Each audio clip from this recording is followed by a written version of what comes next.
एक छोटा सा शांत गांव जहां के किनारे पर बना एक पुराना कुआं सालों से भारी पत्थरों और लोहे की जंजीरों से जकड़ा हुआ था।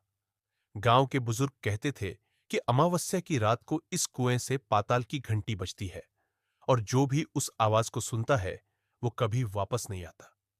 रामू, जो शहर से आया एक निडर लड़का था, इन बातों को महज अंधविश्वास मानता था। एक काली अमावस्या की आधी रात को, जब पूरा गांव गहरी नींद में था, रामू अपनी टॉर्च लेकर उस कुएं के पास जा पहुंचा। सन्नाटा इतना गहरा था कि उसे अपनी ही सांसें सुनाई दे रही थी। ठीक 12 बजे अचानक जमीन के अंदर से एक हल्की टिंग टिंग की आवाज आने लगी। अर्जुन के पैरों तले जमीन कांपने लगी और कुएं पर रखे भारी पत्थर अपने आप सरकने लगे। जैसे ही कुएं का मुंह खुला, एक घना काला साया बाहर निकला, जिसके हाथ में एक झंग लगी पुरानी घंटी थी।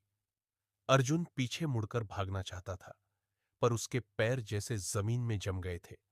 उस साये ने अपनी जलती हुई आंखों से अर्जुन की तरफ देखा और एक भारी गूंजती हुई आवाज में कहा, तुमने मेरी नींद तोड़ी है, अब तुम मेरी घंटी बजाओगे।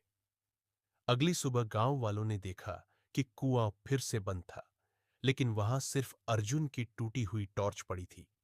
कहते हैं, आज भी उस कुएं से एक नहीं बल्कि दो घंटियों की आवाज आती है, जैसे कोई अंदर से मदद के लिए पुकार रहा हो।